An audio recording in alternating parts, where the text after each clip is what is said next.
ఎప్పుడైతే నువ్వు శరీర సంబంధంగా నువ్వు బ్రతుకుతూ ఉంటావో, ఇందాక చెప్తూ ఉన్నాం కదా, మాట్లాడుకుంటున్నాం కదా, నువ్వు నిజంగా ఆత్మ నీలో బలపరచబడుతూ ఉంటే, పరిశుద్ధ ఆత్మ నీలో ఉన్నట్లయితే, దేవునికి నువ్వు నిజంగా భయపడుతూ ఉంటే గనా నీ యొక్క శరీరం పాపానికి దూరం అయిపోతూ ఉంటుంది. అందుకని యేసుక్రీస్తు ప్రభువారు కూడా ఆఖరిలో ఏమంటాడో తెలుసా? సిలువకు వెళ్ళే ముందు, నీ చిత్తమైతే ప్రభా, నీ చిత్తమైతే ప్రభా ఏమంటాడు ఆయన? చెప్పాలి అండి, మీ చిత్తమైతే. యేసుక్రీస్తు ప్రభువారు తట్టుకోలేకపోయాడు. అయితే ఒక బలిగా దానం కావాలి, అందుకే ఆయన ముందుకు వెళ్ళాడు. నా ప్రియమైనటువంటి దేవుని బిడ్డలారా, నా ప్రియమైనటువంటి దేవుని సంగమా, పాపము దగ్గరికి ఎవరు పరిగెడతారంటే, ఎవరు వెళ్తారంటే, పాపాన్ని ఎవరు అంగీకరిస్తామంటేనే ఈ పరిస్థితి వచ్చింది. నేనేం చేయను, ఏం చేయలేనటువంటి పరిస్థితి, తప్పనిసరిలో ఈ కార్యం చేయవలసి వచ్చింది. లేదు లేదు లేదు లేదు అది అన్యాయమైన, మోసమైన, నింద అయినా, వ్యభిచారమైన, దొంగతనమైన, అది ఏ కార్యమైనా నువ్వేం చేయాలంటే కన్నా దాన్ని విడిచిపెట్టి నువ్వు దూరంగా పారిపోవుదుగాక. హల్లెలూయా. ఒకానొక దినాన వస్తుంది. నా యేసుక్రీస్తు ప్రభువారు ఆ యోసేపు కానీ నింద మోపబడినటువంటి, హింసింపబడినటువంటి ఆ యోసేపు యొక్క జీవితంలో, జైలు పాలైనటువంటి యోసేపు జీవితంలో ఎన్నో శ్రమల గుండా ప్రయాణమైనటువంటి తన యవ్వన దశలో, తన యవ్వన కాలంలో, బాగా గుర్తు పెట్టుకోండి, యవ్వన కాలంలో కుటుంబాన్ని విడిచిపెట్టాడు. ఎంత హోమ్ సిక్ ఉంటుందో, ప్రస్తుత దినాలు మీకు అర్థమవడానికి చెప్తున్నా, ఈ భాష వాడుతున్నాను. ఎంత హోమ్ సిక్ ఉంటుందో, సొంత అన్నలే తన అమ్మివేశారు. అయినప్పటికీ కూడా యోసేపు ఎవరి యందు భయభక్తులు కలిగి జీవిస్తూ వచ్చాడంటే గనా, ఎవరి యందు భయభక్తులు కలిగి, ఎవరి భయంతో బ్రతుకుతూ వచ్చాడో తెలుసా? దేవుని యందు భయముతో బ్రతుకుతూ వచ్చాడు. శరీరముతో కాదు, ఆత్మతో, పరిశుద్ధాత్మతో.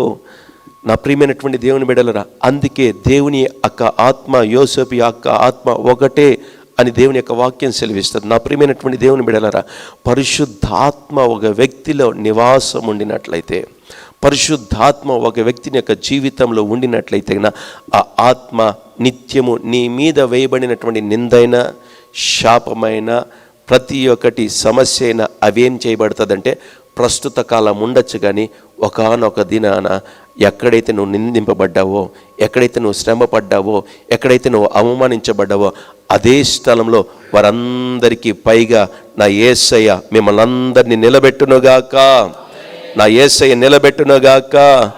ఒక అధికారిగా ఆ దేశమంతటికి కూడా ఒక నాయకుడిగా నా యేసుక్రీస్తు ప్రభువు యోసేపుని నా యేసయ్య చేసేసాడు. హల్లెలూయా, హల్లెలూయా. నా ప్రియమైనటువంటి దైవ జనాంగమా, ఈరోజు దేవుని యొక్క వాక్యం వింటున్నటువంటి నేను, మీరు అందరం మనం నేర్చుకోవాల్సినటువంటి విషయం, ఈ సంవత్సరం అంతా మనం దేవుని యొక్క కృప ద్వారానే బ్రతుకుతూ వచ్చాం. ఎన్నో మరణాపాయాల స్థితిలో నేను వెళ్ళాను. నా రోగం ద్వారా, శరీర బలహీనతల ద్వారా ఎన్నో యాక్సిడెంట్ల నుండి దేవుడు తప్పిస్తూ వచ్చాడు. దేని ద్వారా ఇవన్నీ కూడా కార్యం సాధ్యపరచబడ్డది?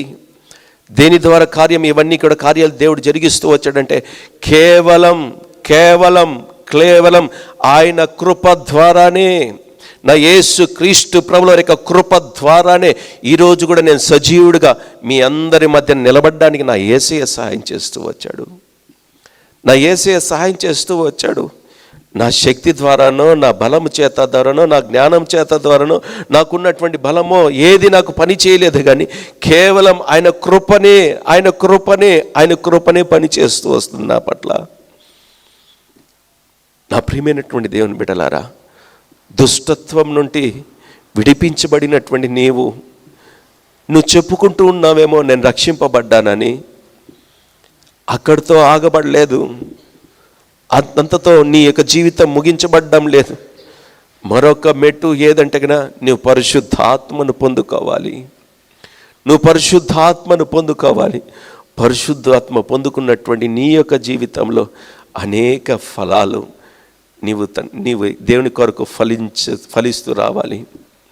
దేవునికి ఆత్మను పొందుకున్నటువంటి ఆ యొక్క ఆత్మను పొందుకున్నటువంటి నీవు నీ జీవితంలో వాక్యం ద్వారా నిత్యము బలపరచబడుతూ వృద్ధి చెందుతూ మహా పెద్ద వృక్షమై చెట్టై నువ్వు ఏమిగా మార్చబడాలంటే ఒక ఫలించేటటువంటి చెట్టుగా మార్చబడాలి. ఎందుకు ఫలించేటటువంటి చెట్టుగా మార్చబడాలి? ఒక చెట్టు నాటబడిన తర్వాత అది పెద్దయి అది వృక్షాలు ఇస్తూ ఉంటుంది.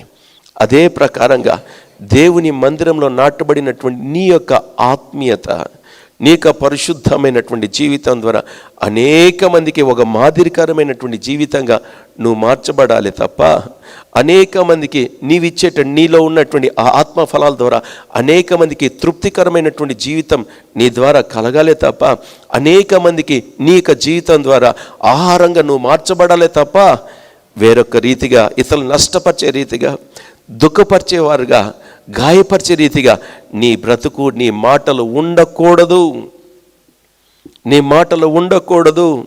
నా ప్రియమైనటువంటి దేవుని బిడ్డలారా, ఈరోజు దేవుని యొక్క మందిరంలో ప్రవేశించినటువంటి ప్రతి వారము కూడా, దేవుని ఆలయంలో ఉన్నటువంటి ప్రతి వారి యొక్క జీవితము కూడా ఏ రీతిగా ఉండాలంటే ఫలభరితమైనటువంటి ఆత్మీయత స్థితిలోకి ప్రతి వారు రావాలి.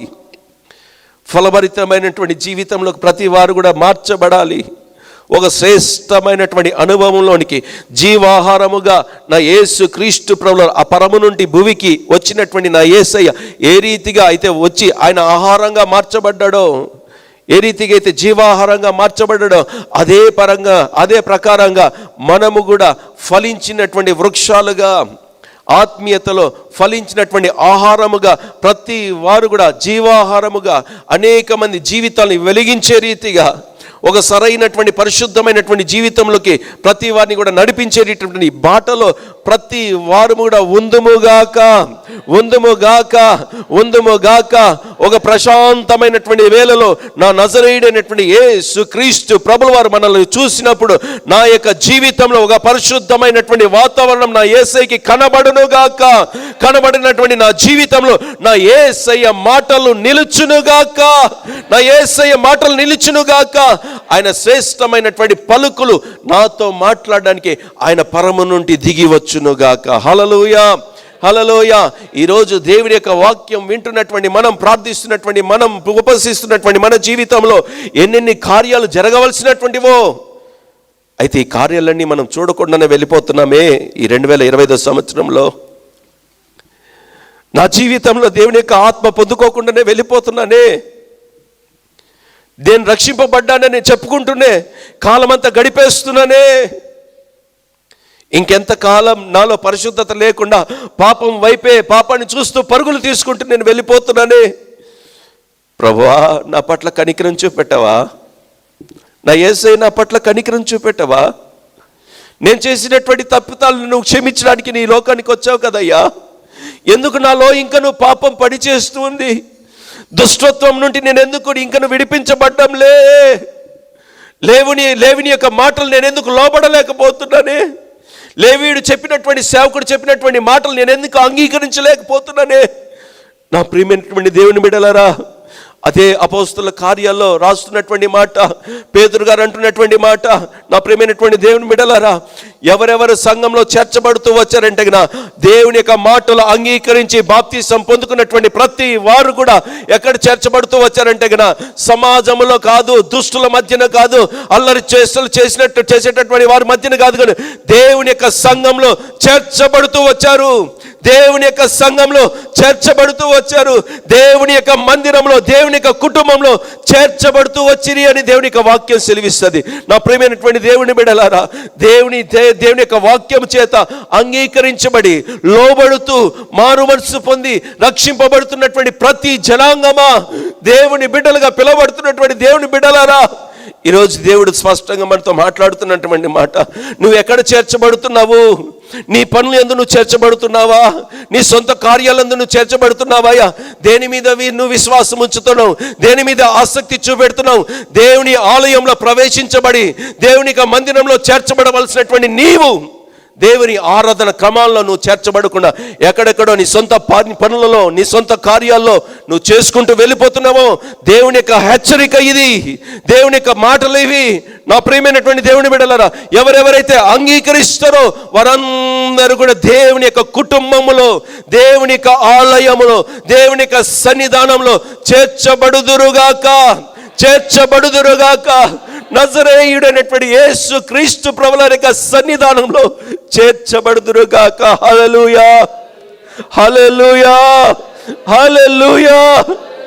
నా ప్రియమైనటువంటి దేవుని బిడ్డలారా, ఎంతమంది శరీర సంబంధంగా దేవుని మందిరంలో చేర్చబడ్డారో నా కంటికి కనబడుతుంది, సేవకుని దృష్టికి కనబడుతుంది, విశ్వాసుల దృష్టికి కనబడుతుంది. అయితే దేవుని దృష్టిలో సంఘంలో చేర్చబడేటటువంటి గుంపు చాలా తక్కువ మంది ఉంటారు, చాలా తక్కువ మంది కనబడతారు. అయ్యా, అమ్మా, దేవుడు నిన్ను చూసినప్పుడు నువ్వు దేవుని యొక్క మందిరంలో చేర్చబడినటువంటి వాడవుగా నువ్వు కనబడాలి. ఎప్పుడు నువ్వు దేవుని యొక్క మందిరంలో చేర్చబడతావో తెలుసా? దేవుని యొక్క మాటలు, దేవుని యొక్క ఉపదేశాన్ని, దేవుని యొక్క సువార్తను అంగీకరించినప్పుడు మాత్రమే నీ జీవితం వాక్యం ద్వారా సరిచేయబడిన తర్వాతనే దేవుని మందిరంలో నువ్వు చేర్చబడుతూ వస్తావు. హల్లెలూయా, హల్లెలూయా, హల్లెలూయా. సర్వోన్నతుడైనటువంటి నా యేసయ్య మహిమ పరచబడునుగాక, నా యేసయ్య మహిమ పరచబడునుగాక. నీ యొక్క దుష్టత్వం అంతటి కూడా, చెడుతనం అంతటి కూడా, చెడు మార్గాలన్నిటిని కూడా దేవుడు విడిపించి నిన్ను స్వస్థపరచాలని, ఆరోగ్యకరంగా దేవుని మందిరంలో నిన్ను చేర్చాలని, ఒక ఆశీర్వాదకరమైనటువంటి జీవితం నా యేసయ్య మనకు అనుగ్రహించాలని, ఈ లోక సంబంధమైన వాటన్నిటిని కూడా విడిపించాలని, ఏ యొక్క లోక కార్యాలు కూడా నీ యొక్క హృదయంలో కూడా కనబడకుండా ఆయనే స్వయాన నీ దగ్గరకు వచ్చి నిన్ను ఆశీర్వదించి ఆశీర్వాదాస్పదంగా అనేక మందికి దీవెనకరంగా, ఉపయోగకరంగా నా యేసుక్రీస్తు ప్రభువులో చేరని దేవుని యొక్క ఆశ. అది నా దేవుని యొక్క ఆశ, అది దేవుని యొక్క కోరిక ఉంటుంది.